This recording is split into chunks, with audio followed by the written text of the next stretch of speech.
Matania Radio.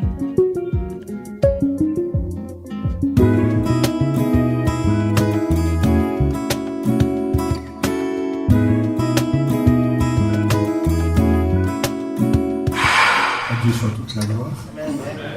Je vous invite à... On va se lever pour prier.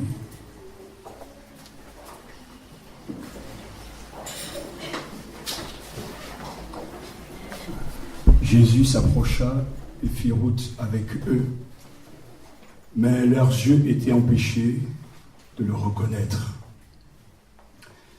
Jésus en personne s'approcha et fit route avec eux, mais leurs yeux étaient empêchés de le reconnaître.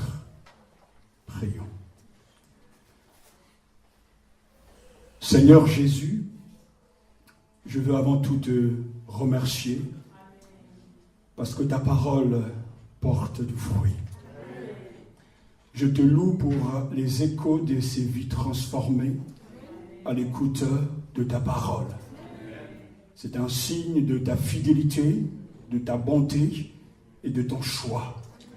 Je te rends grâce parce que l'Esprit Saint n'est pas lié et qu'il n'est pas emprisonné dans nos visions, dans nos états d'âme, mais il est souverain pour continuer son ministère de transformation et de révélation à l'égard de ceux que tu as prédestinés. Je te bénis, Saint-Esprit, parce que tu es une personne. Tu es présent, tu es puissant et tu parles dans les cœurs, au cœur des uns et des autres. C'est pour ça que je veux te faire confiance, car quel que soit le temps passé à préparer ces notes, ces méditations, rien ne peut remplacer ta présence, Saint-Esprit. Car toi seul inspire et toi seul est capable de faire dire à quelqu'un que Jésus est Seigneur. Alors je te prie que ce voile brumeux qui nous empêche de voir Jésus présent au milieu de nous soit enlevé à l'écoute de ta parole. Saisis-toi de cette parole, saisis-toi de ton serviteur et utilise-moi, Seigneur, pour la gloire de ton saint nom, afin que cette parole, qui est sûrement et certainement déjà une puissance de vie pour ceux qui vont l'entendre, puisse être une puissance de transformation pour chacun d'entre nous. Seigneur, sanctifie ta parole dans nos cœurs et ouvre nos cœurs et nos esprits à recevoir cette manne, ta parole. Ces paroles qui sont esprit et vie. Qu'il en soit ainsi. Au nom de Jésus. Amen. Je vous invite à ouvrir vos Bibles dans l'Évangile selon Luc, chapitre 24.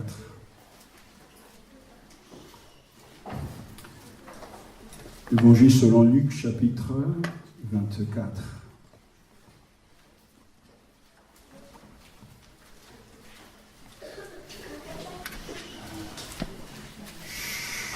Luc 24, verset 13.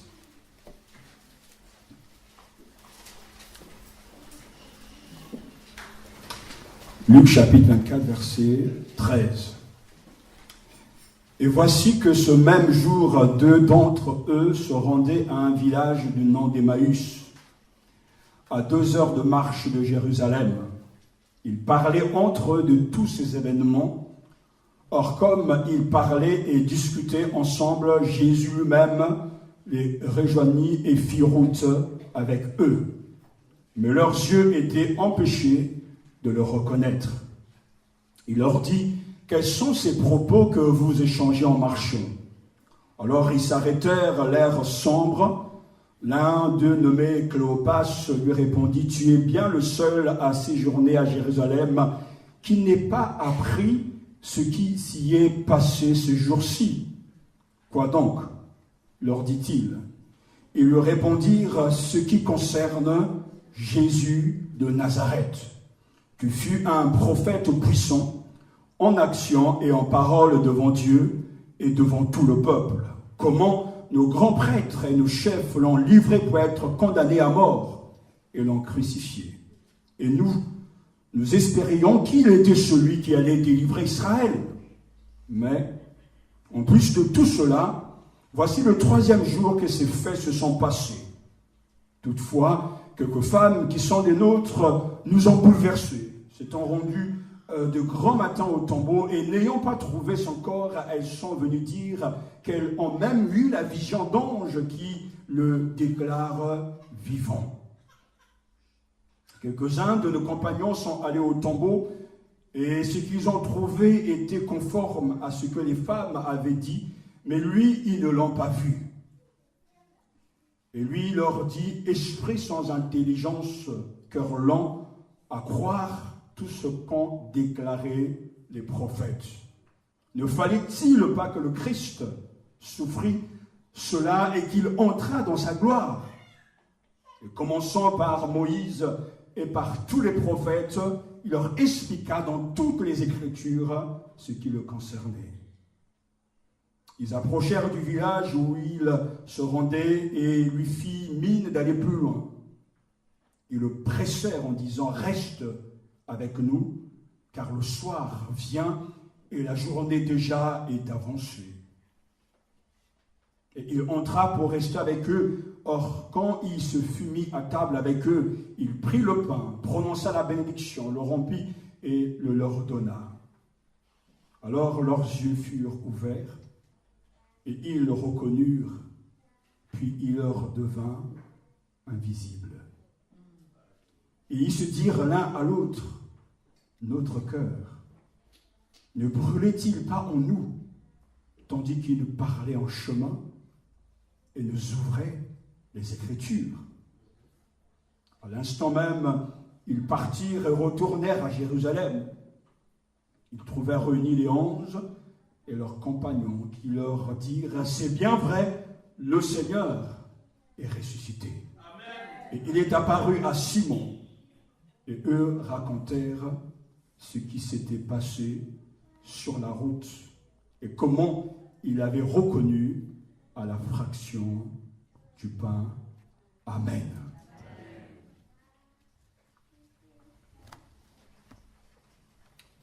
Christ est ressuscité.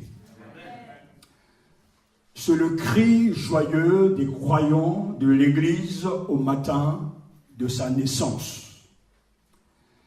L'apôtre Pierre, dans son discours dans Actes chapitre 2, verset 32 et verset 36, dit « C'est Jésus, Dieu l'a ressuscité. Nous tous en sommes témoins, que toute la maison d'Israël le sache donc avec certitude, Dieu l'a fait, et Seigneur et Christ, c'est Jésus que vous avez crucifié. » L'Église commence par un fait, par la proclamation d'un fait, et depuis plus de 2000 ans, elle en vit. Christ est ressuscité. Un fait, c'est ce qui est arrivé, ce qui a eu lieu, ce qui existe réellement. Christ est ressuscité. Luc nous indique l'itinéraire à parcourir pour reconnaître Jésus vivant parmi nous. Ce n'est pas simplement à Pâques qu'il faut ouvrir cette portion de l'Écriture, mais chaque jour, chaque dimanche, il nous faut affirmer et réaffirmer que le Christ est bien ressuscité, qu'il est vivant.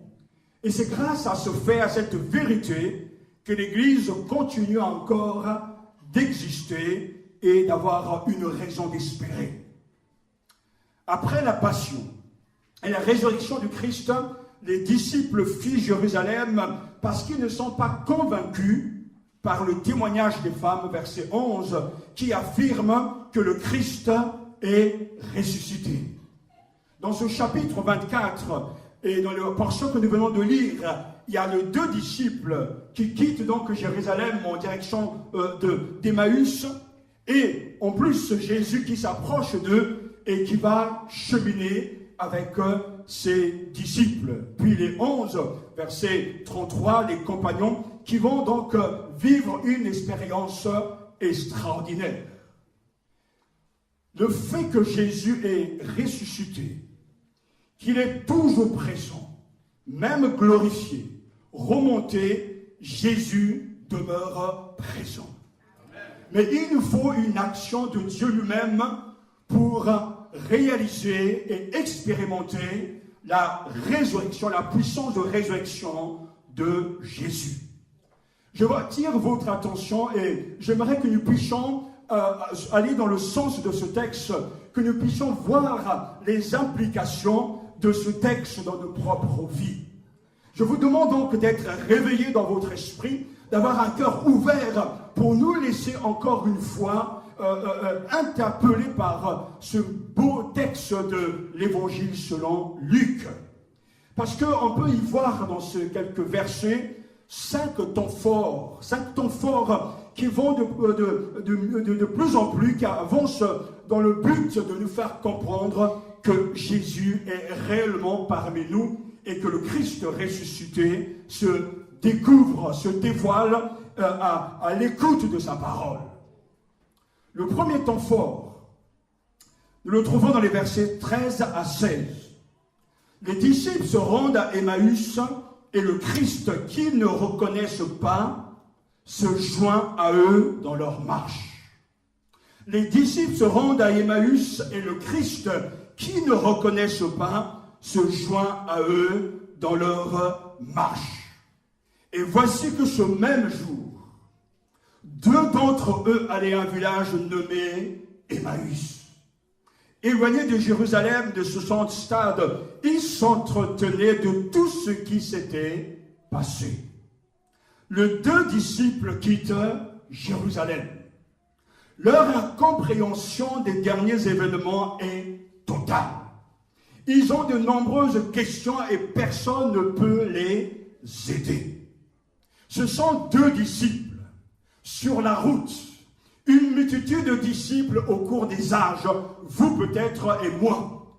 Nous sommes sur cette route qui, bien souvent, a pour but de dévoiler notre infidélité et notre fuite à des situations, à des événements que nous n'avons pas encore bien compris. Ils quittent Jérusalem en direction d'Emmaüs. Ils parlaient entre eux de ce qui était arrivé récemment, c'est-à-dire les événements racontés dans les versets 19 à 24. Le débat était donc très animé. Et versets 15 à 16, le ressuscité, le Christ, fait route avec eux, mais ils sont dans l'incapacité de le percevoir. Jésus en personne s'approcha.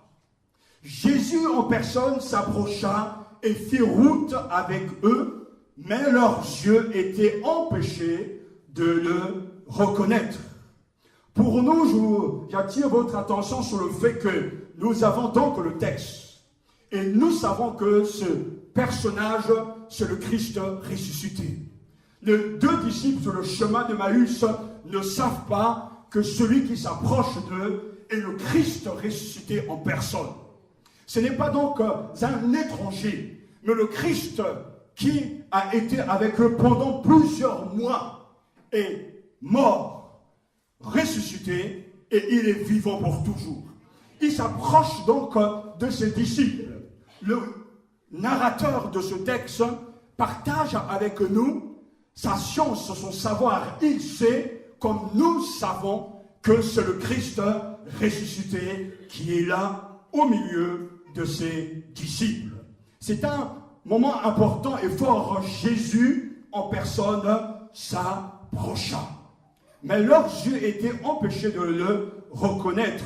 Comme ils parlaient, discutaient ensemble, Jésus lui-même donc les rejoignit et fit route avec eux. Pourquoi Jésus, lorsqu'il s'approche de ce disciple, ne dévoile-t-il pas déjà son identité? Il décide de les accompagner et de suivre ses disciples qui ont pris une mauvaise voie. Jésus sait que la direction qu'ils ont pris n'est pas la bonne direction parce qu'ils devaient rester à Jérusalem jusqu'à ce que le Christ lui-même se glorifie. Mais comme ils ne réalisaient pas tout ce que le Seigneur avait déjà annoncé, Donc, puisqu'ils ne comprenaient pas, ils n'avaient pas l'interprétation de ce que Jésus lui-même leur avait annoncé, ils ont décidé donc de quitter Jérusalem pour aller donc à Emmaüs. Et c'est pour cela. C'est déjà un point important. L'accompagnement de Jésus a un but bien précis.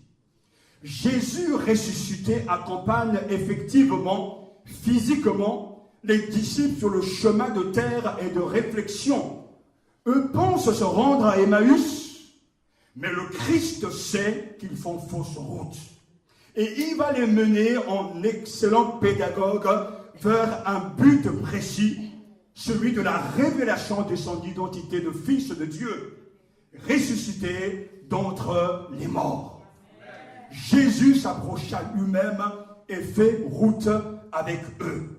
En compagnie de Jésus, vivons, la vie se poursuit. Jésus ressuscité marche avec eux. Il les voit et ils le voient et l'entendent comme ils se voient et s'entendent l'un l'autre. Et pourtant, ils ne le reconnaissent pas. Son identification leur échappa. Un agent extérieur les empêche de le reconnaître. Et dans le contexte, il s'agit du découragement et du manque de foi des disciples à la suite de la mort de Jésus. Et c'est quelque chose de tout à fait incroyable. L'action de ne pas reconnaître est la conséquence de l'état des disciples. Leurs yeux étaient voilés, voire brumeux. Ils pensaient savoir qui était Jésus, mais le Seigneur va leur faire prendre conscience de leur ignorance, leur aveuglement présent et signe de leur cécité d'hier. Ils ne savaient pas que Jésus était ressuscité. Mais dans ce premier temps, Jésus s'approche d'eux et fit route avec eux. Le deuxième temps, versets 17 à 24, les disciples confient leur déception à Jésus. Ils connaissent pourtant l'annonce pascale, mais ils n'arrivent pas à y croire. Verset 17, pendant la marche, Jésus les interroge et leur dit « Quels sont ces propos que vous échangez en marchant ?» Et ils s'arrêtèrent, l'air attristé, sombre, tout triste. Et les disciples s'arrêtent de marcher et manifestent de la tristesse en réaction à la question de Jésus. Quelles sont ces paroles échangées? Et ils s'arrêtent, tristes. L'un d'eux, nommé Cléopas, lui répondit « Es-tu le seul qui séjourne à Jérusalem et ne sache pas ce qui s'y est produit ces jours-ci ?» On a envie de rire, parce que cet étranger qui est l'objet de leur discussion est réellement leur Seigneur. Et c'est le Seigneur qui joue le jeu de les interroger comme un bon professeur. De quoi parlez-vous? Est-ce que vous connaissez votre sujet? Est-ce que vous maîtrisez votre sujet? Le professeur a la réponse. Mais il veut conduire les disciples à réaliser leur état. Parce qu'il s'agit là de deux disciples de Jésus. Et c'est pour ça que l'un d'eux, nommé Cléopas, lui répondit « Es-tu le seul mais comment ça? Qui séjourne à Jérusalem et ne sache pas ce qui s'y produit ce jour-ci. Tu es bien le seul de tous ceux qui étaient à Jérusalem à ignorer les événements de ce jour-ci. » La question du verset 18 indique la surprise des disciples de Jésus. Jésus les interroge à nouveau, mais quoi? Quel événement?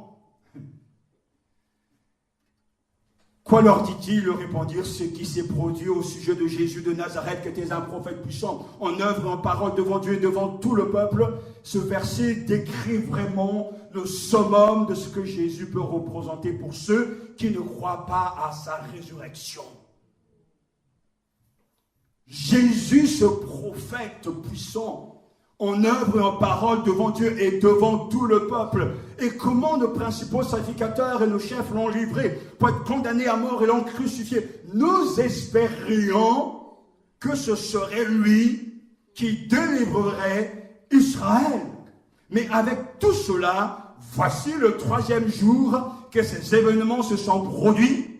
Il est vrai que quelques femmes d'entre nous ont fort étonnés, elles se sont rendues de bon matin au tombeau et n'ayant pas trouvé son corps, elles sont venues dire que des anges leur sont apparus et ont déclaré qu'il est vivant.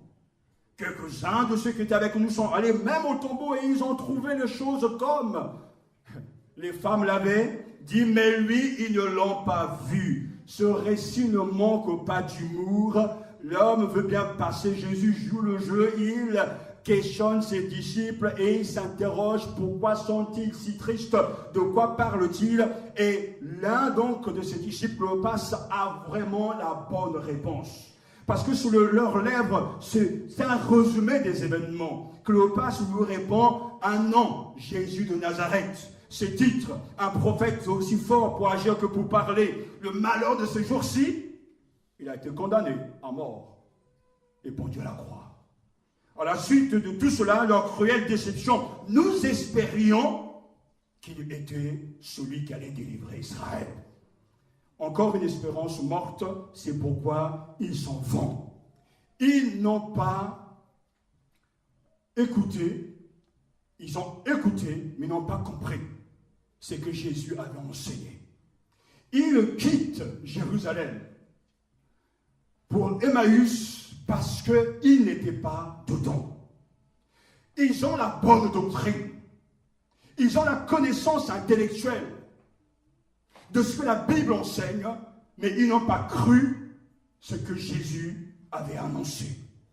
Ils démontrent à cet étranger, au Seigneur ressuscité, et ils établissent très clairement tous les événements passés à Jérusalem. Quelques femmes nous ont même bouleversés, s'étant rendues de grand matin au tombeau et n'ayant pas trouvé son corps, elles sont venues dire qu'elles ont même eu la vision d'anges qui disent qu'il est vivant. Quelques-uns de nôtres sont même allés au tombeau, mais lui, ils n'ont pas vu. Mais pourquoi ne croient-ils pas?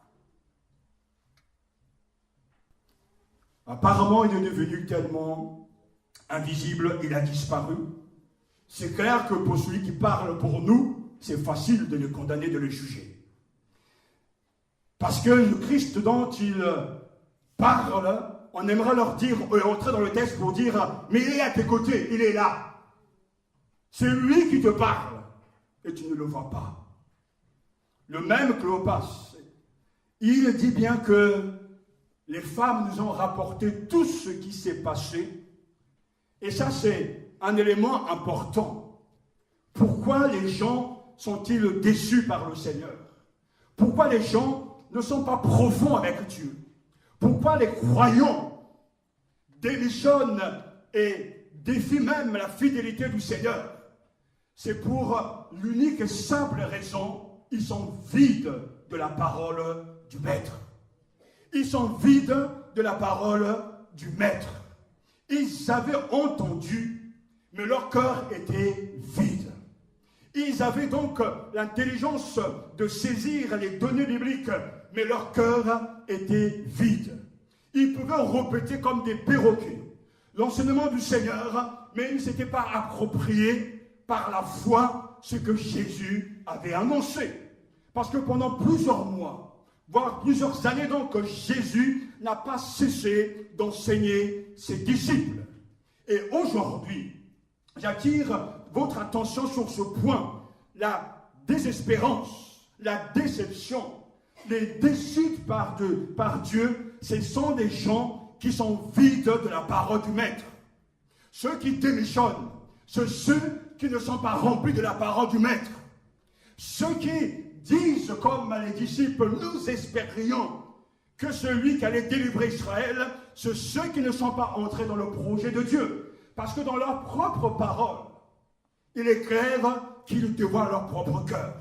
Nous espérions que celui qui allait délivrer Israël, pour eux, Jésus était un leader politique. Pour eux, Jésus n'était pas le médiateur entre Dieu et les hommes.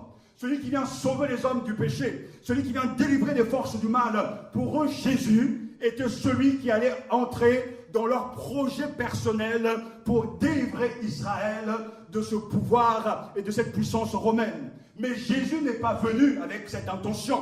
Il est venu apporter l'évangile du royaume.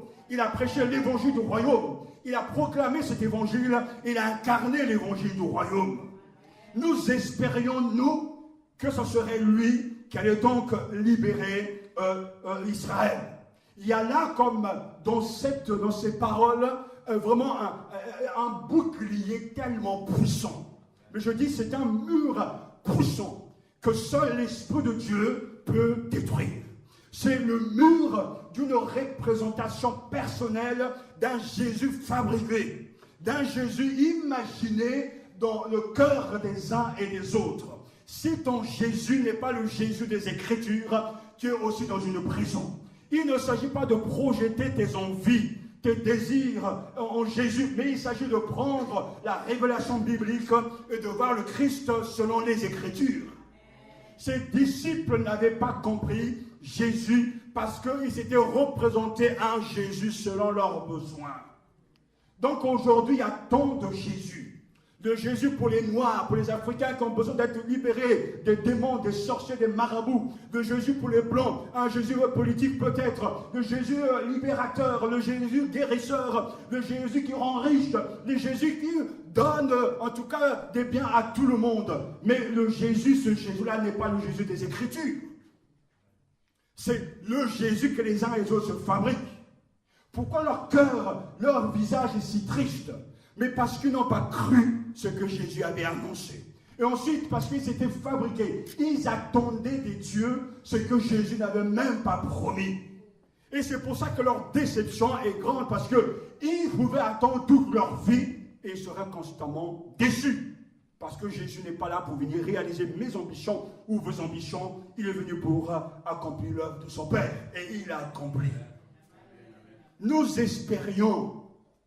Ces mots sont lourds de toute une espérance déçue. J'imagine leur désespoir. Je marche avec eux, je les écoute. Dans toute vie humaine, cela arrive un jour ou l'autre, un grand espoir déçu, un deuil cruel, un souci, une question insoluble, un péché qui fait souffrir humainement. Il n'y a pas d'issue. Et je sais que ce que ce disciple dit est le langage que certains peuvent avoir au XXIe siècle. Nous espérions que ce serait lui qui réglera mes problèmes d'argent, mes problèmes de manque de mariage, mes problèmes dans ma famille. J'espérais que c'était lui. Mais voilà, il m'a déçu. Il m'a déçu. En réalité, Jésus ne déçoit personne. Mais ce sont nos propres projets qui ne sont pas dans la volonté du Seigneur qui peuvent nous décevoir. Jésus n'a jamais déçu personne. Il n'a jamais donné une parole qu'il n'a pas tenue. Quand il va dire à ce malade, je le veux, sois guéri, le malade, lorsqu'il croit, est guéri. Lorsqu'il voit celui qui est courbé, il dit, lève-toi et marche. Celui qui reçoit cette parole se relève et marche parce que Jésus n'est pas un menteur. Que le Seigneur délivre les âmes ce matin, et il a fait, il le fera encore, de cette théologie erronée. Ce Jésus que tu as, que tu pries, pour qui tu viens à l'église, qui est-il vraiment? Est-ce que c'est le Jésus que tu t'es fabriqué en prenant des versets ça et là, et tu te forgé un Jésus selon tes envies, un Jésus que tu vas maîtriser, un Jésus que tu vas dicter, en tout cas, à qui tu vas dicter tous tes désirs, ou s'agit-il du Christ ressuscité selon les Écritures? Ils étaient déçus alors que Jésus les avait enseignés durant plusieurs mois. Mais Jésus s'approcha et marchait avec eux, mais leurs yeux étaient aveugles et ils ne le reconnaissaient pas. De quoi causiez-vous donc? Vous avez l'air triste. Comme je vois des têtes tristes ce matin.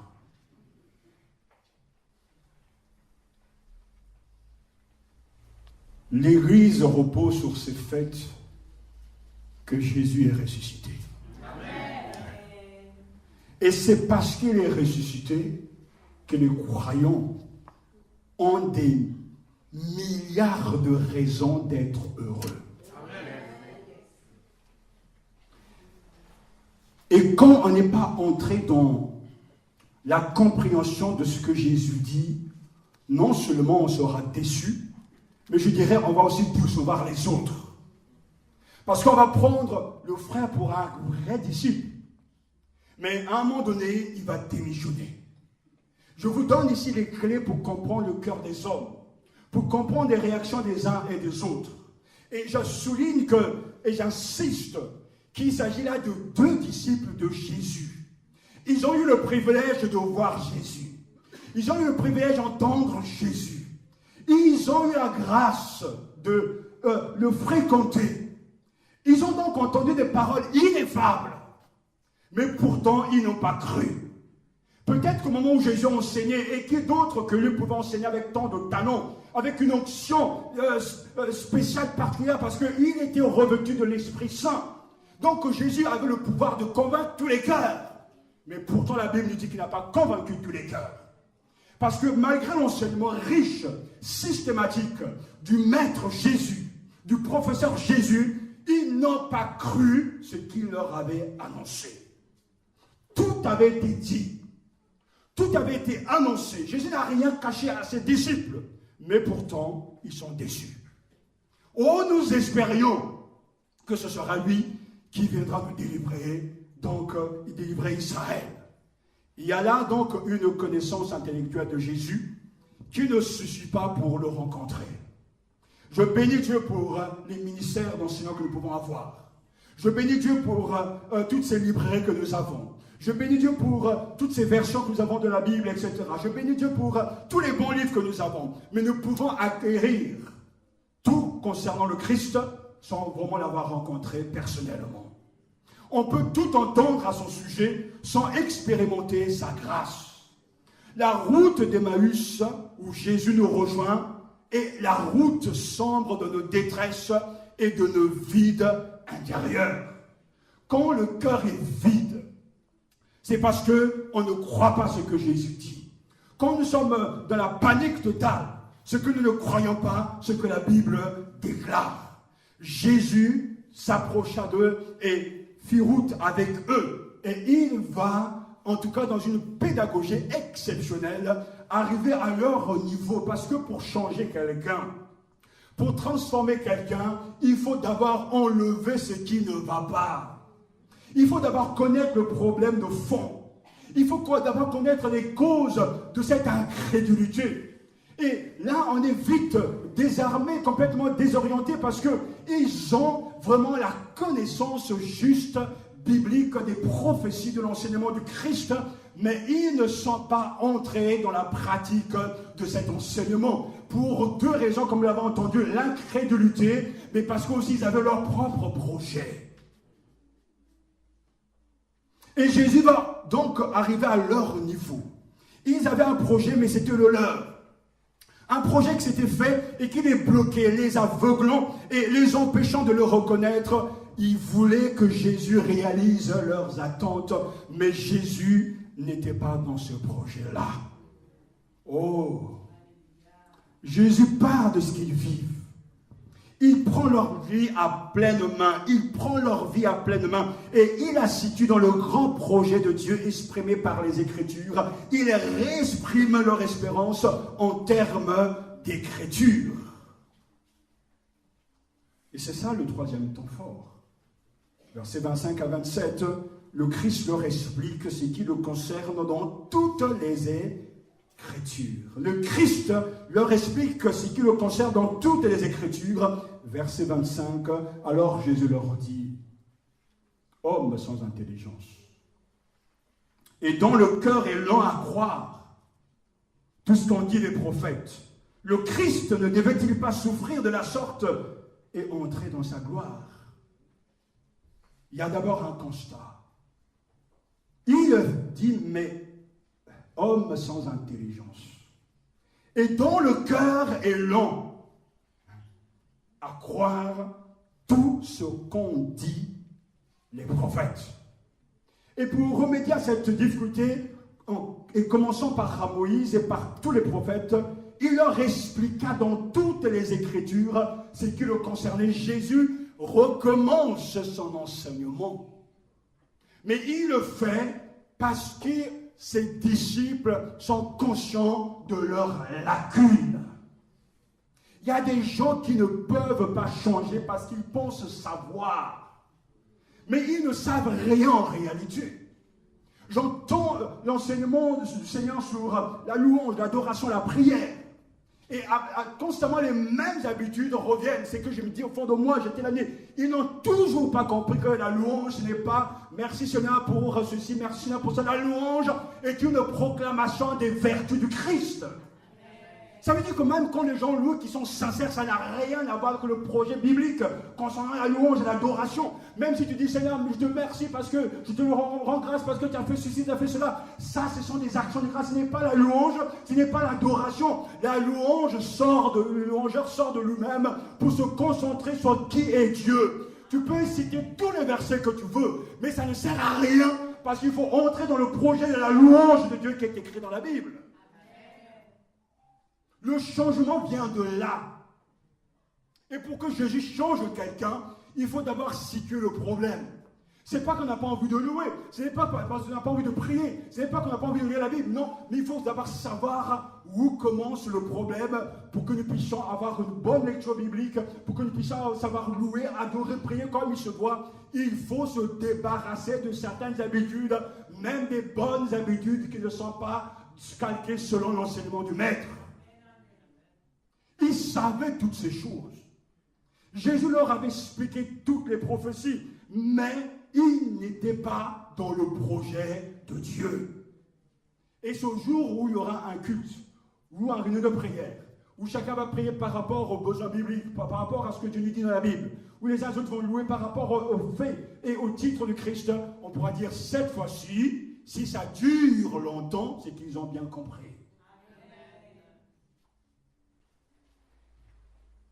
Jésus est un bon professeur. Et je vais vous dire qu'il est vraiment patient. Il ne rejette pas ses disciples. Il a pu très bien, il avait autre chose à faire, je pourrais dire. Mais il prend le temps de s'approcher de ces deux disciples qui par la suite, on sera, selon la donnée extra-biblique, qu'Éla est l'apôtre, etc. Il prend le temps de les accompagner alors qu'ils font fausse route. Parce qu'il faut absolument aller au bout de leur logique. Et quand ils arrivent au bout de leur logique, le Seigneur peut les enseigner. Cela me rappelle mon ami Jérémie. Quand Dieu l'envoie, sa mission est claire. Avant de planter, tu dois déraciner. Et un pasteur doit déraciner avant de planter. Et s'il a un public qui ne veut pas être déraciné, il ne pourra pas s'en sortir malgré toute l'onction qu'il peut avoir. Et le plus grand exemple que nous avons, c'est le Christ. Il n'a pas réussi à convaincre les siens. Parce qu'on disait que c'est Jésus de Nazareth, on le connaît, on sait où il habite. Mais quand il parle avec toute l'autorité, toute l'onction, il ne pouvait pas, et la preuve est là, ces deux disciples n'avaient rien compris, parce qu'ils étaient aveuglés par la puissance de l'incrédulité. Et derrière, on pourrait soupçonner donc aussi un rayon d'orgueil. Parce qu'ils n'ont pas reconnu ce qu'ils étaient, et Jésus prend le temps de les interroger. Mais qu'est-ce qui se passe? De quoi vous entretenez-vous? Et tu le sais qui ne sait pas ce qui s'est passé. Ils ignorent que celui qui leur parle n'est autre que celui dont ils parlent. Mais ce texte est là pour nous situer par rapport au ressuscité. Parce qu'il est là pour nous dire que ce Jésus, nous ne le voyons pas nous aussi. Et pourtant, il est bien là. Pourquoi? Est-ce que parce que vous le ressentez? Non. Est-ce parce que vos problèmes ont été résolus? Non. Mais comment peut-on dire qu'il est réellement là? Parce que c'est écrit. Tout simplement. La Bible est très claire. Là où 2 ou 3 sont rassemblés en mon nom, dit Jésus, je suis au milieu d'eux. C'est-à-dire que le bon culte commence là où il y a 2 ou 3 personnes au nom de Jésus, le culte commence. Et nous devons être libérés du nombre des gens dans nos églises, de savoir que juger une église par rapport à la quantité des gens. Non, Jésus dit le quota est simple. Là où 2 ou 3 sont là en mon nom, je suis là. Donc tu peux m'adorer même s'il n'y a que 2 ou 3 personnes ou 3 personnes, je suis là. Ce qui nous rassemble, c'est lui. Et ça, c'est tellement important parce que ce Christ ressuscité est encore présent au milieu de son église. Il est avec ses disciples. Et il est avec 1 million de gens qui peuvent l'adorer en Chine, en Corée, aux États-Unis, mais il est aussi avec une église, dans une maison, une cellule, dans une maison, avec 2 ou 3 personnes. Il est là. Et ça, c'est la foi qui est capable d'accepter cette grande vérité.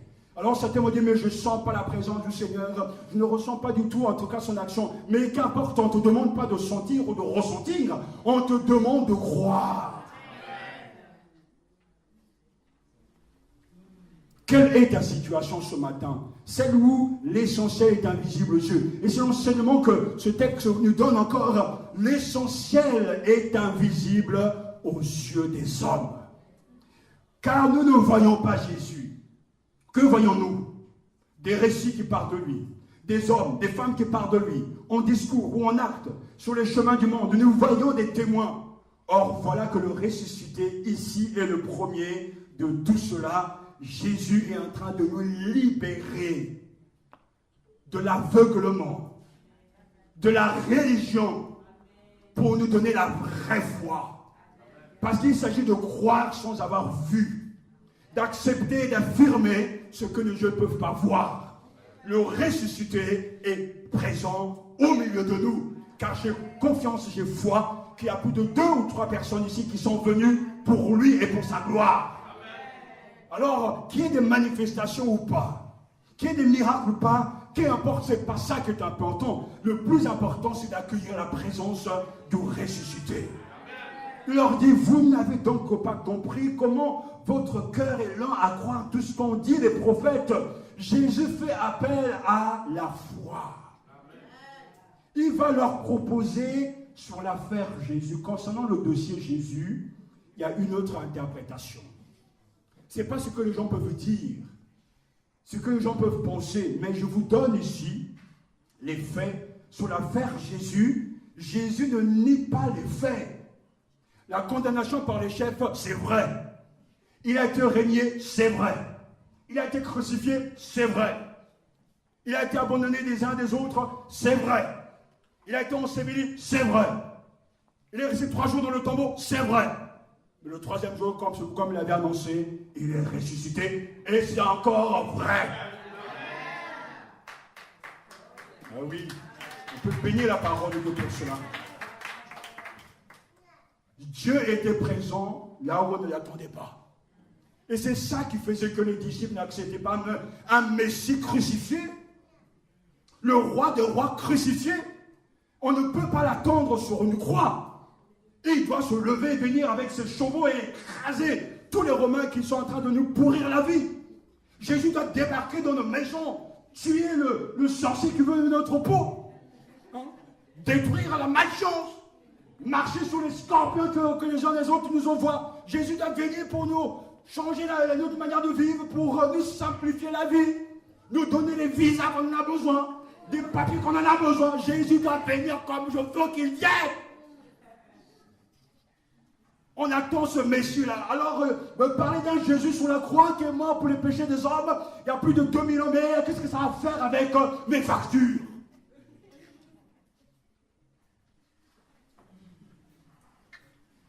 Et c'est là où on a besoin d'entendre la parole de Dieu, bien comprendre ce que Jésus est en train de faire. Parce qu'à aucun moment, j'ai beau le dire et encore, Jésus n'est pas venu pour faciliter vos vies dans la vie de tous les jours. Où est-ce que c'est écrit? Où est-ce que c'est écrit qu'il doit vous donner les papiers? Où est-ce que c'est écrit qu'il doit vous donner des marées des... Où est-ce que c'est écrit? Mais pourquoi cet aveuglement de vouloir profiter de Jésus qui n'est pas ce Jésus-là? Alors on s'acharne à le dire, oui, mais il est tout puissant, d'accord, mais il est tout puissant pour délivrer les hommes de leurs péchés. Il est tout puissant pour libérer les captifs qui sont enchaînés dans les prisons d'une vie intérieure sans Christ. Il est tout puissant pour libérer ceux qui n'ont pas d'espérance. Ça, c'est l'évangile de Jésus. Oui, là donc, la présence de nos attentes à nous. Et quand nous avons même des besoins, et ces besoins sont légitimes, Jésus nous dit comment il faut prier. Quand tu t'adresses à ton Père, dis notre Père qui est aux cieux, que ton nom soit sanctifié. Que ton règne vienne, que ta volonté soit faite sur la terre comme au ciel. Donne-nous aujourd'hui notre pain de ce jour, et pardonne-nous nos offenses. Et ne nous soumets pas au tentateur, mais délivre-nous du malin. Car c'est à toi qu'appartiennent pour tous les siècles le règne, la puissance et la gloire. Et dit, mais justement, si vous voulez prier selon vos besoins, calquez-vous selon ma prière.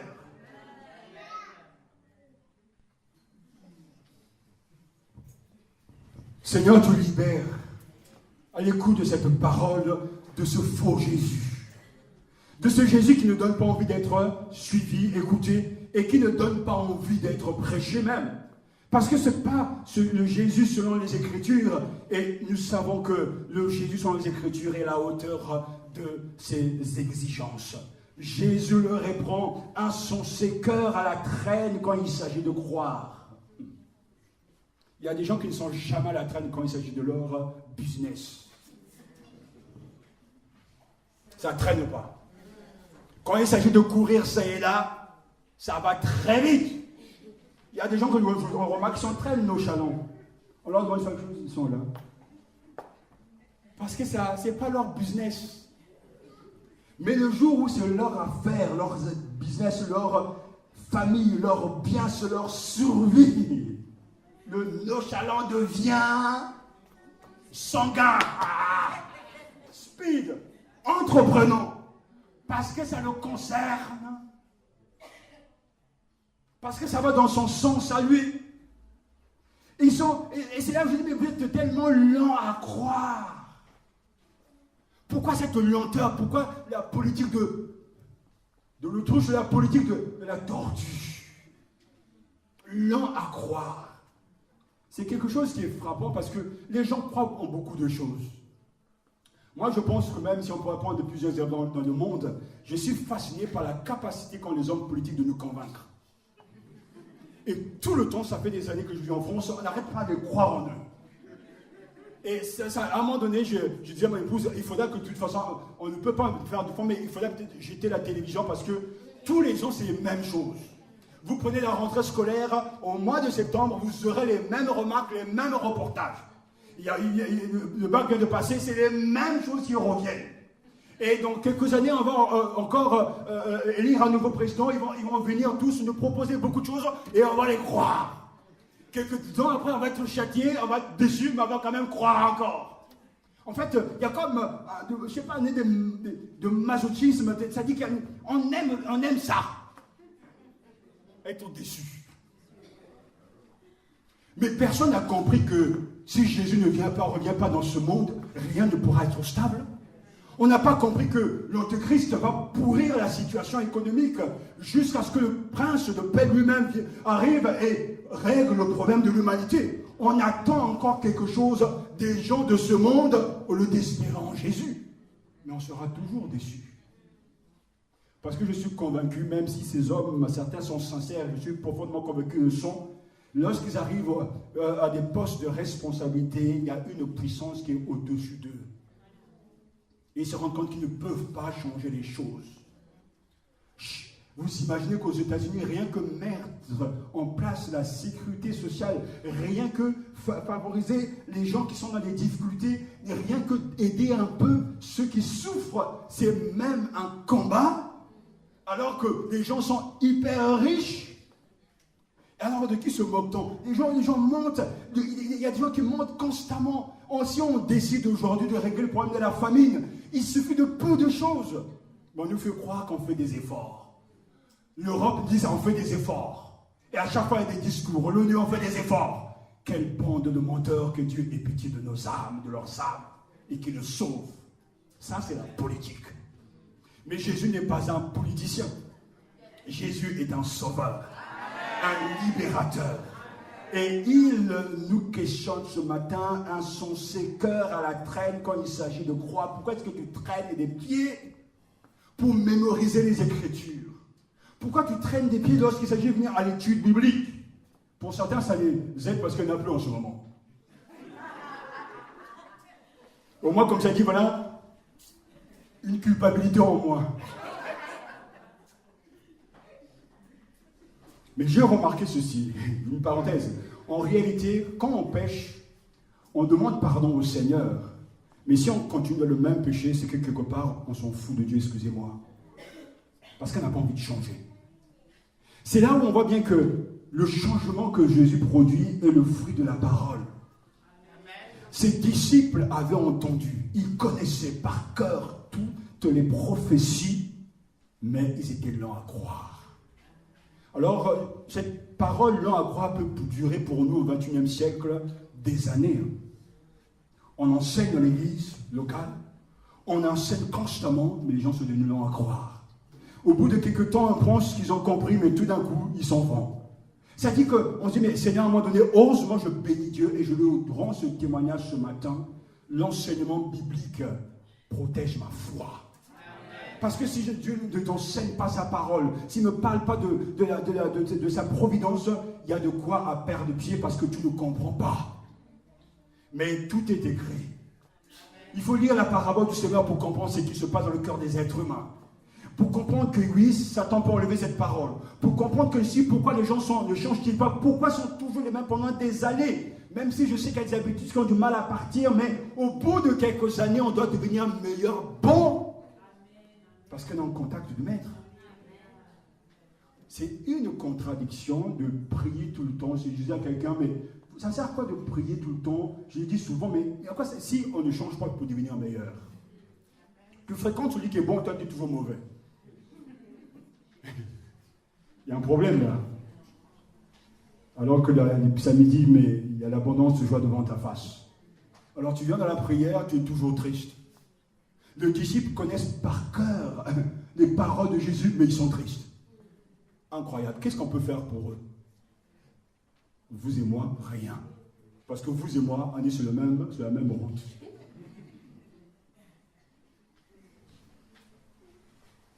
Et Jésus dit, mais insensé, mais pourquoi sont-ils insensés? Cœur à la traîne.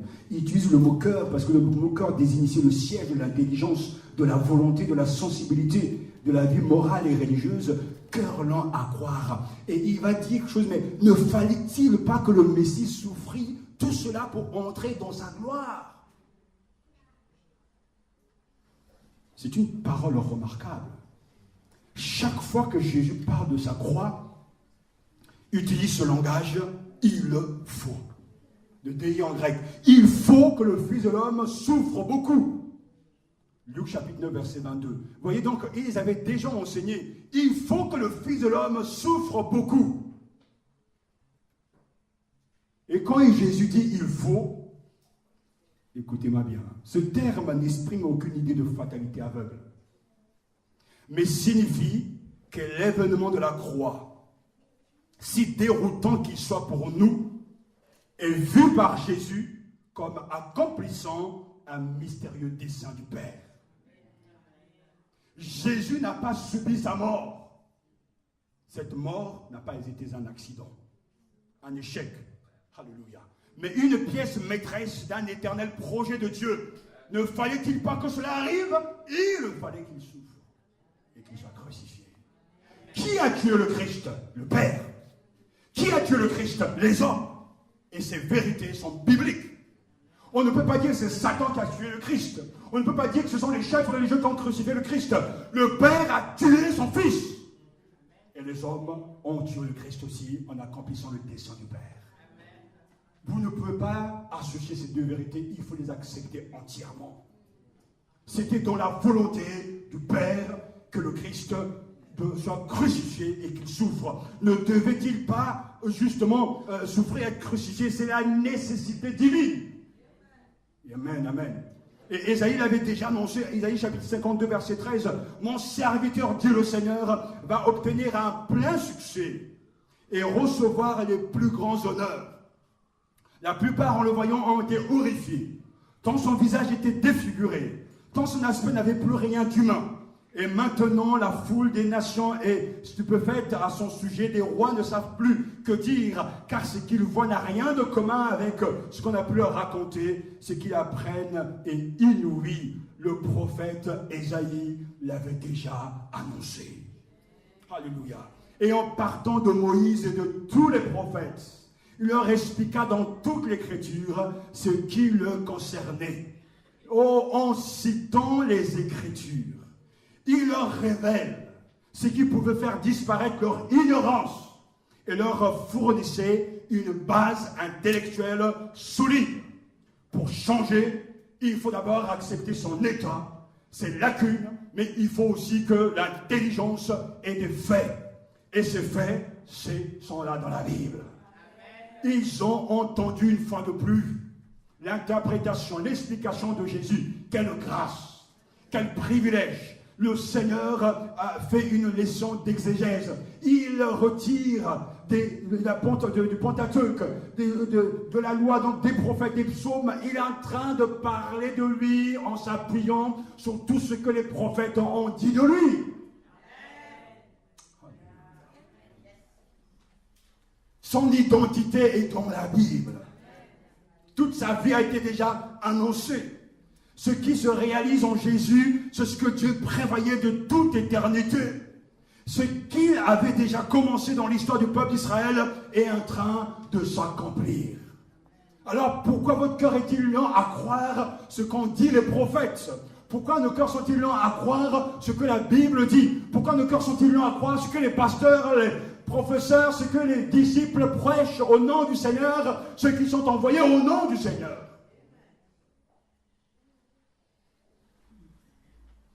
Ce discours est très important. Jésus n'utilise pas un truc, une méthode extraordinaire. Il ne fabule pas sur le Christ réel en personne qui est là. Et quel outil utilise-t-il pour changer les cœurs de ses disciples désespérés, désemparés? Quel outil utilise-t-il? La Bible. Mais écoutez-moi bien. Il ne vient pas pour dire, voilà, prends ta Bible, puisque bientôt tu recevoir l'Esprit, va dans ta maison et lis cette Bible. Non. Lui-même interprète pour eux. Parce que c'est lui qui a l'autorité d'interpréter la Bible. Et c'est pour ça que le même principe, Jésus a envoyé son Esprit Saint. Il a donné à l'Église des dons pour hommes, pour édifier l'Église. Chacun peut lire sa Bible à la maison, il sera béni. Mais il y a une lecture communautaire qui doit exister dans l'Église du Seigneur. Et c'est là où le texte est interprété et appliqué dans le cœur des uns des autres. Et c'est seulement là que tu pourras grandir. Ceux qui disent, ça me suffit, je connais, je vais lire chez moi, est un menteur, est un orgueilleux. Et hors projet de Dieu. Parce que c'est là que le Seigneur travaille quand l'Église est réunie. Et c'est là qu'il ouvre les yeux de ses disciples. Quel privilège. Oh, je me dis, mais quel privilège ces disciples. Ils ont le privilège d'entendre le commentaire du Maître. Jésus prend l'Ancien Testament et leur dit tout. Tout. Et je me dis, mais comment peut-il faire en espace de quelque temps? Mais en fait, ça a pris le temps parce que ça arrive jusqu'au soir. Donc, il a pris le temps de l'expliquer. Voilà, Genèse, Exode, il a expliqué. Et puis, ils ne sont pas en train de dire, oh, ouais, on connaît tout ça déjà. On connaît tout ça. Mais en réalité, c'est que quand on connaît, le premier fruit, le premier résultat lorsque l'on connaît et qu'on a été enseigné par l'Esprit, je vous l'assure devant Dieu, c'est que dans ce domaine où Dieu t'enseigne, tu changes pour de bon. Parce qu'il y a des gens qui changent pour un moment. On va parler de la foi ce matin, ils vont ressortir de ce lieu avec une grande foi. On a l'impression qu'avec eux, on pourra même construire un château sur la tour Eiffel. Parce qu'ils ont une grande foi. Mais ça ne va pas durer longtemps parce que le vent va passer par là. L'épreuve va arriver avec je suis l'épreuve. Que fais-tu? Oh, épreuve, je viens vérifier ta foi. Dans les bons moments, lui, oh Jésus, tu es mon sauveur, gloire à Dieu.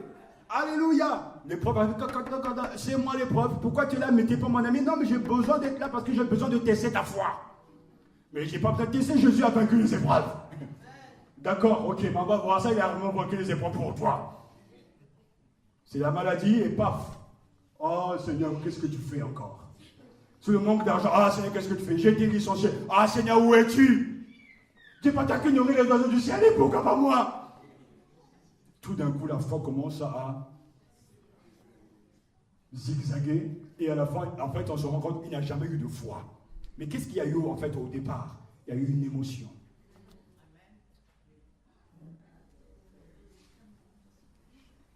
Mais l'émotion n'est pas la foi.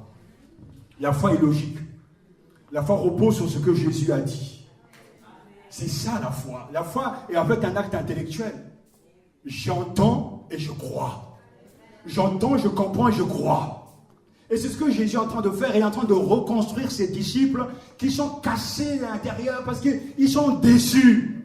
Et que fait-il? Il reprend les mêmes textes et il leur explique encore la même chose. Mais on voit que cette fois-ci, le Christ ressuscité a réussi. Parce que beaucoup plus loin, ils diront, mais quand on était avec lui sur le chemin, notre cœur ne brûlait-il pas? cette fois-ci, oui, la parole porte du fruit. Bien souvent, il faut du temps au Seigneur pour changer quelqu'un. Mais en fait, on ne fait que, je dirais, prolonger le temps de Dieu parce qu'on ne veut pas croire. J'ai eu aussi mes combats avec la foi. Je dis que mais c'est pas logique. Et des fois, tu te dis, mais c'est bien Dieu qui m'a appelé. Mais ces prophètes, les bigoudis, là, ils se sont pas trompés. Mais ces visions, c'est quand même pas, je ne les délirais pas. Mais la foi, cette foi intérieure, cette présence intérieure, mais c'est vrai, c'est bien moi. Mais pourquoi y a-t-il tant de retard? Pourquoi y a-t-il des choses qu'on ne comprend pas? Pourquoi les gens font ceci? Pourquoi cela? Pourquoi ces circonstances? Mais finalement, Seigneur, est-ce que je ne me suis pas trompé? Mais en réalité, la foi a besoin de s'approfondir grâce à ces contradictions. Et à chaque fois, même quand tu penses que tu vas laisser tomber, la foi te dit, mais crois encore. Tout à l'heure, on a chanté mon cantique préféré, quand on va m'enterrer dans plusieurs années, Dieu voulant, ça sera ce chant qui faudra clôturer mon enterrement. Gloire, gloire. Parce que vous savez, parce que Dieu est souverain. Il est sur le trône et il dirige toutes choses. Et moi, je crois, parce que je me dis, mais non, mais quand j'entends ce chant, quand je regarde la situation, mais je ne vois pas en quoi Jésus est souverain. Je ne vois pas qu'il est Seigneur de l'humanité. Il n'y a rien qui me donne envie de croire que Jésus est le Seigneur des Seigneurs. Mais la foi continue envers et contre toi à affirmer ce qui est écrit, il est le Seigneur. Et qu'est-ce qui se passe maintenant? Dans le monde invisible, la main spirituelle saisit ces choses. Dans le monde invisible, l'homme spirituel grandit. Et à la fin, qu'est-ce qui se passe? On devient gonflé, musclé spirituellement, et l'extérieur est envahi par l'homme intérieur. Et c'est pour ça que le chrétien qui est tellement fort intérieurement devient stable dans sa foi. La terre peut trembler, même les murs peuvent s'écrouler. Il sait que Dieu est sur le trône. Et ça ne dépend pas de ses sensations, de ses sentiments, de ses envies, parce que c'est une vérité biblique. Et la foi repose sur ça. Si dès le début les gens comprenaient ces choses, il n'y aura pas tant de démission. Les gens vont dire, mais on est fatigué d'entendre ces messages, on va changer d'endroit, on va entendre d'autres choses. Là-bas aussi, si Dieu a envoyé cet homme, cette femme, va te dire la même chose. Et tu pourras changer autant d'églises, de prédicateurs. Tu ne changeras pas, je peux prendre le pari avec toi. Amen. Non, je vais y perdre. Je ne connais pas. Parce que la Bible, elle est claire. Il y a une logique ici. Ceux qui n'avaient pas compris étaient complètement désemparés. Et ses disciples, ils s'en vont ailleurs. Et on les voit sur cette route. Ils parlent. Et on a envie de leur dire, mais croyez simplement une fois en passant. Non, ça discute. Ils sont longs à croire. Mais je bénis le Seigneur, parce que c'est vrai qu'il vient à la rencontre de ses disciples. Et c'est pour ça que, comme quelqu'un l'a écrit, le discours d'Emmaüs est l'un des plus importants du Nouveau Testament. Car dans ce discours, notre Seigneur a enseigné comment il faut voir sa vie et sa mission, sa mort et sa résurrection dans le contexte de la révélation que Dieu a donnée de lui-même dans les écrits de l'Ancien Testament. Jésus amène les deux disciples d'Emmaüs à voir que le Messie et le serviteur souffrant étaient un seul et même. Ne fallait-il pas que le Christ souffre ces choses? C'est seulement lorsque les Écritures leur furent ouvertes de cette manière que leurs yeux purent voir aussi. Alléluia. Je bénis Dieu pour sa parole. Une parole qui libère. À l'état brut, il y a tant de croyances. Il y a sa culture. Il y a ses habitudes, il y a ses réflexes, il y a sa manière de voir les choses. Mais Dieu vient à ce niveau avec sa parole pour dire, voilà, cet état brut, je veux le démolir. Je veux te fabriquer, je veux te recréer. Je veux te changer de l'intérieur. Tu n'auras plus les mêmes réflexes, tu n'auras plus la même manière de voir les choses, tu ne liras pas les événements de la même manière qu'un païen, parce que de l'intérieur, je suis en train de te transformer. Et c'est ce qu'il fait, qu'il a toujours fait, grâce à sa parole.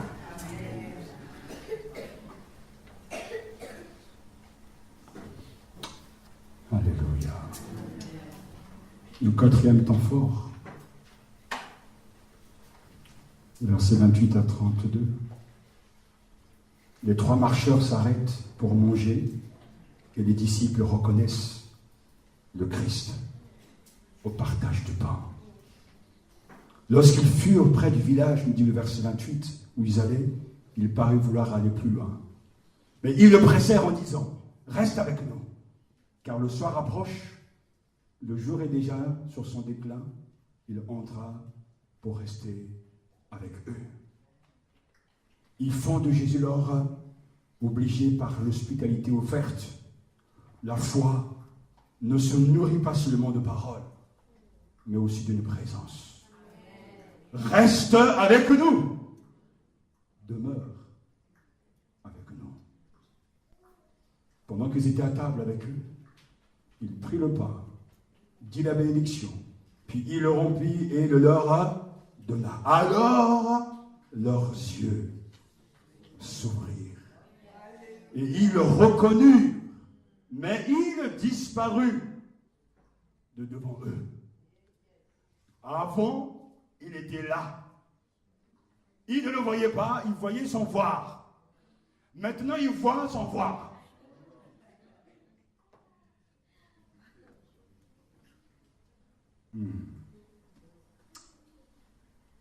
Mais il devint invisible pour eux. C'est là où je me dis que l'essentiel est invisible. Et Satan est très fort parce qu'il a réussi à convaincre les gens que la vie dans ce monde est supérieure à la vie future dans la gloire. Les gens se décarcassent pour la vie terrestre, construire des maisons, fabriquer une carrière, avoir ceci ou cela. Et on a souvent dit que oui, Dieu n'est pas contre ces choses. Mais il sera quand même important de se poser la question, mais par rapport aux choses terrestres, est-ce que je ne suis pas plus zélé pour ces choses-là que pour les choses célestes? Si je venais à perdre mon emploi, ma maison, mes biens, serais-je toujours joyeux? Est-ce que je donnerais autant d'attention pour les choses célestes que pour les choses terrestres? Satan a réussi à nous convaincre que la vraie vie, c'est ici. La vraie musique, c'est le chanteur de ce monde. La vraie ambition, c'est de pouvoir gagner sa vie ici-bas. C'est d'avoir une maison, un travail bien payé, un foyer, une famille, et c'est la belle vie. Mais je connais quelqu'un de la Bible qui avait tout. Et qui avait même tout. C'est-à-dire au-delà de ce qu'on pouvait avoir. Et il a dit cette nuit, en fait, maintenant, repose-toi et dors et profite de ta vie. Tu as trop travaillé. Prends ta retraite beaucoup plus tôt. Prends une retraite anticipée. Et la nuit même, une voix se fait entendre, la voix du ciel. Cette nuit même, je réclame ton âme. Finalement, tout ce que tu as pu acquérir va rester et va te parler de qui? En fait, on gardera pour un temps le souvenir de ton passage ici-bas. Mais de l'autre côté, tu es un inconnu. Parce qu'il y a des gens qui sont puissants dans ce monde. Ils sont célèbres. On les félicite, on les applaudit, etc. On les chouchoute. Mais s'ils n'ont pas la foi de l'autre côté, ils ne sentent rien. Mais ceux qui sont dans le Seigneur, qui ont s'aimé dans le Seigneur, qui ont souffert pour le Seigneur, qui ont donné tout pour la gloire de Dieu. Et quelquefois, on n'est rien, voire même on est devenu des serpillères pour certains. Mais de l'autre côté, on sera assis sur les trônes. Alléluia. Donc ça vaut le coup de souffrir pour Jésus. Ça vaut le coup de tout quitter pour Jésus. Ça vaut le coup donc de tout donner pour le royaume des cieux. Parce que ce ne sont que des choses éphémères. C'est que le plus important, c'est que tu puisses investir pour les choses de l'au-delà. Pour les choses qui ne peuvent pas périr. Mais combien de fois le Seigneur n'a-t-il pas besoin de nous répéter ces choses? Parce que nous sommes devenus accros des choses ici-bas. Le souci pour certains, c'est le bien-être matériel. Ah, c'est quelque chose, hein. Les gens aiment les choses, quoi. Les gens aiment les choses. On veut acheter ceci, tel appareil, tel canapé, telle télévision, tel lecteur DVD. En fait, les choses nous accaparent.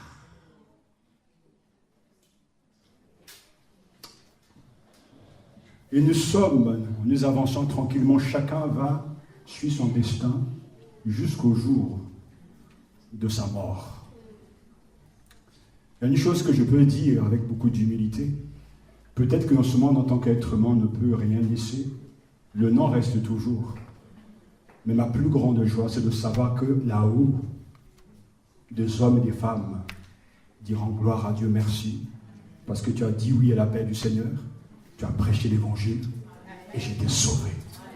Et ça, personne ne pourra me l'enlever.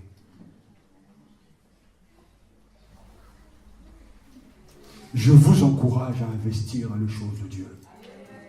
Vous avez de l'argent, investissez. Investissez dans le règne du Seigneur. C'est vrai, le pasteur, je n'ai pas le temps, je dois construire ma maison au pays. Je vais mourir où? On va m'enterrer où? Dieu lui-même a enterré Moïse. Hein. Et personne n'a su où il a enterré, quoi. Ouais, c'est pas très logique ce que vous dites, parce qu'il faut être prévoyant. Ça cogite là-dedans, il faut être prévoyant. Faire ceci. Dieu n'a jamais laissé tomber personne. Jamais. Et quand quelqu'un se donne à fond pour lui, si Jésus le lâche, c'est que Jésus n'est pas digne d'être suivi. Moi, j'ai vu dans le monde des païens qui ne lâchent pas les leurs. À combien plus forte raison le Christ ne lâchera pas les siens. Il faut que les yeux s'ouvrent pour voir et réaliser que l'essentiel est invisible. C'est donc un acte de foi. Alors se dire l'un à l'autre, mais notre cœur ne brûlait-il pas au-dedans de nous lorsqu'il nous parlait en chemin, nous expliquait les Écritures? Oui, mais parce que c'est ça la réalité. Ça brûle à l'intérieur, il y a comme un feu. Il y a la vie qui est là.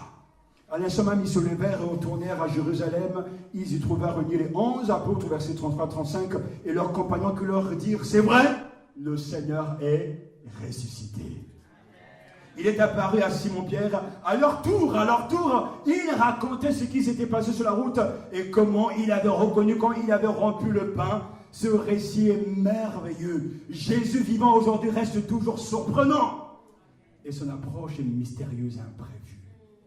Jésus disparaît soudain et ne se laisse pas retenir car il fait partie désormais du monde de Dieu, de l'autre monde. Même s'il reste sur les routes où marchent les hommes, mais caché, il est présent lorsqu'on partage la Sainte Seine. C'est que lorsque Jésus a pris le pain, dit la bénédiction, puis il le rompit, il ordonna, alors leurs yeux s'ouvrirent et ils le reconnurent, mais il disparut de devant eux. Oui, nos cœurs étaient captivés, nous étions profonds de nus parce qu'il nous parlait du ciel, il nous parlait de lui. Alléluia. Et ils se levèrent. C'est la preuve que cette fois-ci, ils sont vraiment convertis. Ils se levèrent à l'heure même, retournèrent à Jérusalem et trouvèrent rassemblés les 11 et leurs compagnons. Parce que quand ils n'étaient pas dans le projet de Dieu, ils ont quitté les frères.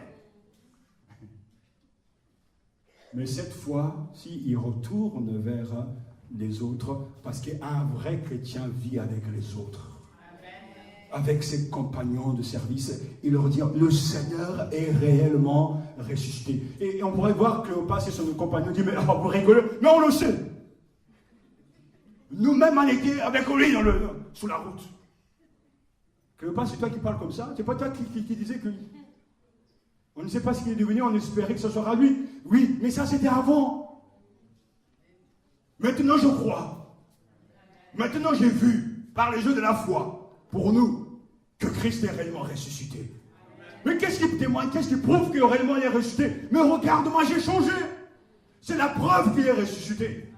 Je ne démissionne plus, je ne fuis plus. Je n'ai plus peur de retourner à Jérusalem. Je retourne à Jérusalem et j'attends d'être persécuté. Et c'est ce qui va se passer. Mais ce n'était plus le même homme. Ils étaient transformés à l'intérieur. Ce n'était plus une émotion. Ce n'était plus simplement un fait biblique, ce n'était plus simplement une connaissance intellectuelle, mais c'était une transformation intérieure. Ils retrouvèrent la foi. Ils s'empressèrent de fermer la maison et de parcourir 11 km pour retourner à Jérusalem. Ils pénétrèrent dans le lieu où les autres disciples étaient restés et racontèrent l'expérience extraordinaire qui leur était arrivée. En fait, ils avaient perdu leur incrédulité, leur doute pour vraiment saisir la vraie foi. Je prends le temps de m'attarder sur ces choses parce que ce sont ces choses-là qui nous manquent. Les vrais fruits de l'action de Dieu dans nos cœurs. Quels furent les résultats durables de cette expérience? Ils n'ont pas dit simplement comme certains aujourd'hui, mais j'ai vu en vision Jésus. Vous savez, il était beau, il était grand, il avait des habits vraiment tout en blanc, des habits d'un éclat incroyable. Non, c'est pas ce qu'ils sont en train de raconter, parce qu'on aime entendre des visions. Quelqu'un va venir dire donner son témoignage. Pasteur, frères et sœurs, oh, alléluia, alléluia, amen, alléluia. Partage ton... Mon frère, j'étais un fervent pécheur, mais j'ai vu Jésus. Alléluia, alléluia. Comment il était dit? Je vais te dire, mon frère. Reste calme. Reste calme, reste d'accord. Jésus, il est beau. Il est grand. Il a des longs cheveux. Des beaux yeux. Je ne doute pas un seul instant que Jésus est capable de donner des visions aux uns des autres. Mais ce qui me préoccupe, moi, ce n'est pas les visions, c'est ce qui se passe après. Parce que 6 mois après, 1 an après, ce frère dit alléluia, Jésus m'a vu. On le voit là-bas dans les matangas. Donc, dans les boîtes de nuit. C'est une vraie contradiction. Mais où est le changement? Donc, il y a eu des visions, peut-être, il y a eu des rêves, parce que je vous dis, comme je n'étudie dans une église, pasteur, nous sommes des charismatiques, ok. Mais quand tu es charismatique, il ne faut pas m'inviter, parce que moi, les vrais charismatiques, c'est ceux qui portent le fruit de l'esprit. Chez nous, on a vu des prophètes, on prophétise, j'ai vu même des démons, ils font ça, ils font ceci, ok, c'est bien tout ça, Jésus n'est pas limité, d'accord, mais qu'est-ce qu'il y a de concret en toi? Qu'est-ce que le don de prophétie t'a apporté à toi? Qu'est-ce que ces visions ont pu t'apporter? Parce que je me souviens que lorsque j'ai eu la vision, la première fois, le sentiment qui m'a gagné, qui est resté, c'est que j'ai peur de Dieu. Tu trembles devant Dieu. Parce que tu dis, mais il y a un trône là-haut, et quelqu'un y est assis. Mais nous, on est accro à ces choses-là parce que ce sont des manifestations qu'on ne contrôle pas. On veut savoir ce qui se passe de l'autre côté, mais on n'a pas envie de s'adapter à la vie de ce monde-là. Mais les vrais fruits sont où? Toujours mauvais caractère, toujours une bouche qui parle mal, toujours des yeux qui fusillent les autres, toujours un regard assassin, un regard douteux, toujours une main fermée, égoïste, radin. Mais enfin, où est le fruit de l'esprit? Où est ce fruit tangible qui montre que la conversion là? Les disciples, qu'est-ce qui se passe? À la preuve qu'ils ont été changés. Ils retournent à Jérusalem parce que le premier fruit, c'est que le doute fut remplacé par la conviction. Ils étaient convaincus que Jésus est réellement ressuscité. Ils devaient par la suite des missionnaires, au lieu de se lamenter, et ils allaient dire à tout le monde, vous savez, il est vraiment ressuscité. Ils l'ont proclamé aux uns aux autres et leur vision a changé. Au lieu de rester dans les ténèbres, ils ont accepté la vision de Dieu. C'est parce que Jésus vit que nos doutes intellectuels peuvent être dissipés. C'est parce que Jésus vit que nos dépressions émotionnelles peuvent disparaître. Lorsque nous marchons sur la route d'Emmaüs avec le Christ ressuscité, elle devient la route de la conviction. Même glorifié, remonté, Jésus demeure présent. Et seule une action de Dieu peut nous le faire reconnaître. Et je terminerai par cette Christologie dans ce chapitre 24. Comment Jésus est-il nommé par les différents personnages de Luc chapitre 24 et par le narrateur? Le verset 3, c'est le narrateur, celui donc qui raconte l'histoire, qui écrit pour nous et qui dit que au verset 3, elles, les femmes, ne trouvèrent pas le corps du Seigneur Jésus. Verset 16, Jésus lui-même marchait avec eux. Écoutez ce que les anges proclame concernant le Christ, verset 5, « Pourquoi cherchez-vous le vivant parmi les morts ?» Ça, c'est le témoignage des anges par rapport à Jésus. Pourquoi cherchez-vous, non pas Jésus-Christ, non, mais le vivant parmi les morts? Pourquoi est-ce que tu le cherches là où ça ne va pas? Pourquoi tu le cherches dans les modes? Pourquoi tu le cherches dans les choses éphémères? Pourquoi cherchez-vous le vivant parmi les morts? Il n'est plus là. Son lieu n'est pas le tombeau, mais la terre entière, tout lui appartient. Les anges témoignent de leur foi et ils proclament « Pourquoi cherchez-vous le vivant parmi les morts ?» Et Cléopas, comme on l'a vu, verset 19, c'est qu'il concerne Jésus de Nazareth. C'est tout ce qu'il trouve à dire. Jésus de Nazareth. Comme on pourra dire Claude, Philippe, mais c'est une vas-y, oui. De Paris, comme aussi de Brazzaville, ou du monde entier, j'en sais rien, mais en tout cas, oui, mais ça c'est bien moi, mais c'est pas suffisant. Pour Jésus, carrément, c'est pratiquement une insulte. Mais oui, mais Jésus de Nazareth, et alors, aussi, Jésus aussi de Tarsis, parce que ce nom était donné à beaucoup de gens. Donc, en fait, le disciple, sa foi est tellement faible, mais il dit, mais ce qui concerne Jésus de Nazareth, je ne sais pas. C'était un gars magnifique, profond, puissant, c'était un puissant prophète. C'est tout ce qu'il trouve à dire concernant son Seigneur. Nous espérions qu'il était celui qui devait délivrer Israël, donc le Jésus, le grand politicien. Le verset 26, c'est Jésus lui-même qui te rend témoignage de lui-même. Ne fallait-il pas que le Christ souffrit et entra dans sa gloire? Et beaucoup plus loin du texte avant lu, ainsi est-il écrit que le Christ souffrirait et ressusciterait des morts. Et le verset 34, c'est le témoignage de 11, vraiment, le Seigneur est ressuscité. Ce matin, toi, que dis-tu? Est-ce que tu fais partie des narrateurs qui reconnaissent que Jésus est Seigneur? Est-ce que tu fais partie des anges qui témoignent, qui affirment que Jésus est le vivant? Ou tu es un copain de Cléopas, Jésus de Nazareth, ce grand prophète? Ou entres-tu dans le témoignage de 11, vraiment, le Seigneur est ressuscité? Que Dieu nous garde de ne pas oublier. On pourra parler dimanche après dimanche de beaucoup de choses. Mais à la base, c'est que Jésus est réellement ressuscité. Je rends grâce au Seigneur parce que la Bible stabilise notre foi. Amen. Parce que Christ est ressuscité. Je vous assure, il est vraiment vivant. Amen. Jésus est réel, il existe. Je ne vais pas vous le dire, mais il fait des choses incroyables. Il fait un travail dans le cœur qu'on ne peut pas toujours expliquer. Tu peux être profondément inquiet, angoissé, mais quand Jésus te donne une parole, ça te rassure. Amen. Il s'est protégé. Cette semaine, il a encore protégé la vie des gens que nous aimons. Jésus est un protecteur sans précédent. Il est vivant, il entend la prière. Mais il est plus proche de nous qu'on peut l'imaginer, qu'on peut le penser, parce qu'il est là. Jésus, tu es là, oui, il est là. Mais comment le sais-tu? Tu le ressens? Non, oui, des fois, mais je sais que c'est écrit. Il chemine sur nos routes. Il nous accompagne là où nous sommes. Peut-il avoir honte justement de nous accompagner là où nous allons?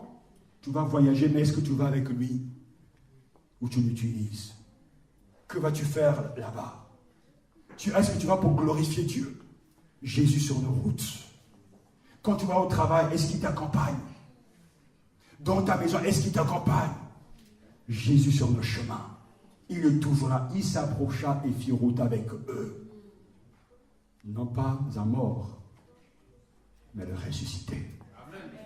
Oh, j'aimerais dire que chaque jour doit être comme une Pâque. Ça doit être la Pâque.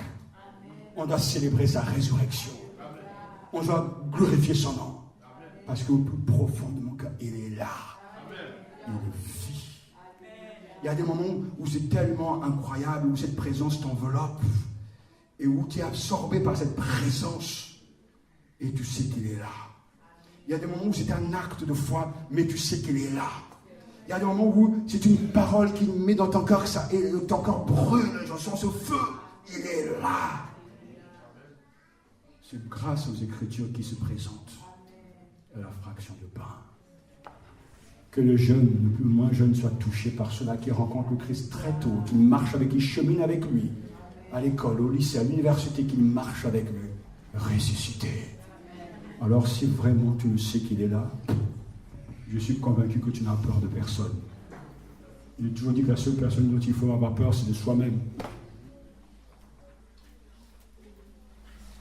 Nous voulons prier. Que dis-tu de Jésus? Vraiment, le Seigneur est ressuscité. Vraiment. Alléluia.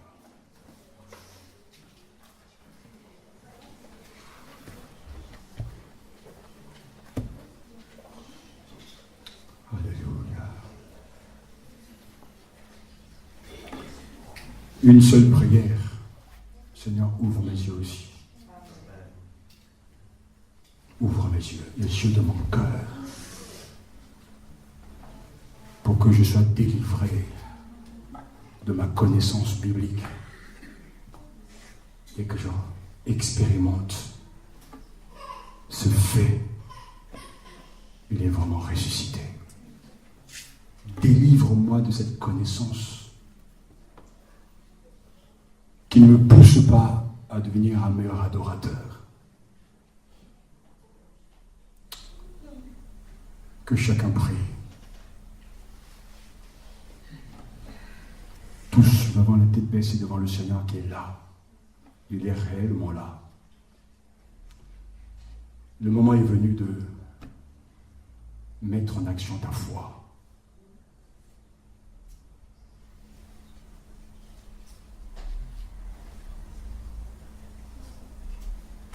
Tu as du mal à croire, tu es lent à croire. Dis-le à Jésus maintenant. Tu n'as pas envie de changer, tu veux changer, mais tu ne continues pas avec ta volonté dans le changement. Dis-le à Jésus. Demande au Seigneur de te délivrer des émotions, d'une acceptation simplement intellectuelle.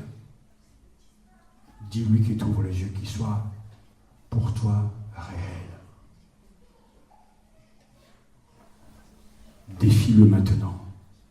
Ose maintenant par la foi lui demander de entrer dans ta vie. Invite-le et fais de lui ton Sauveur et ton Seigneur.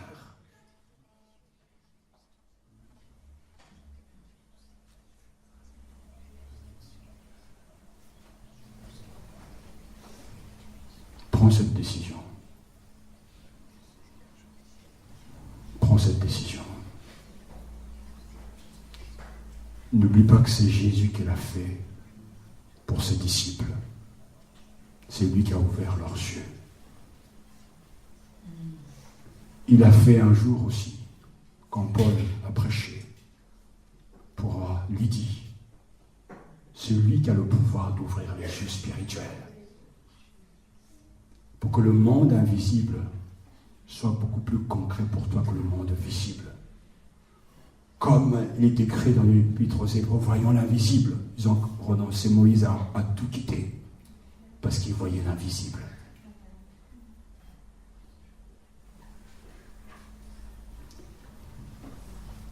Seigneur, toi qui es ici, qui vois tout, et qui sonde chaque cœur, tu vois dans quelle disposition nous sommes. Et tu vois aussi sur ces murs que nous avons érigés depuis tant et tant d'années, d'une compréhension erronée. Tu vois les cœurs vides de ta parole, l'ignorance et le manque de foi à ce que tu as dit. Mais nous savons aussi que nous n'avons pas la capacité de nous changer nous-mêmes. C'est une œuvre de Dieu. Je te remets chacun ici, parce que tu sondes les cœurs et tu connais chacun.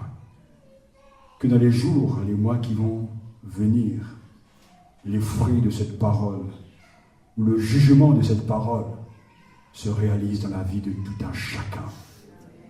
Cette parole ne retournera pas à toi les mains vides. Elle ne peut pas échouer parce que c'est ta parole. On ne peut pas se moquer de toi. On ne peut pas négliger, jeter ta parole et penser devenir quelqu'un devant toi et par toi. Non, c'est impossible. Nous vivons grâce à ta parole. Nous grandissons grâce à ta parole. Nous respirons grâce à ta parole. Seigneur, que cette parole soit vie ou mort pour ceux qui sont ici. Je te bénis pour la bonne course de ta parole. Je te loue parce que cette parole marche. Elle change les gens. Elle fonctionne réellement parce que toi, tu es vrai. Seigneur, je te bénis parce que ton œuvre n'est pas terminée. Tu es encore là, proche de nous, et tu nous accompagnes. Tu marches à nos côtés. Et dans ce long cheminement vers le ciel, tant d'obstacles, tant d'incompréhension, tant d'incertitudes, tant d'attaques, tant de souffrances, tant de calomnies, tant de critiques, tant de bonnes comme de mauvaises choses, mais je te bénis, parce que quelle que soit la situation, ta parole est toujours là. Ta parole est toujours là.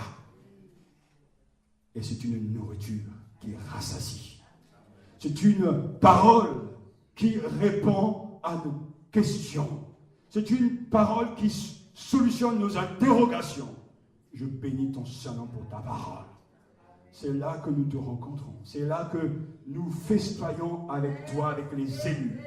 Dans ta parole, Dieu notre Père.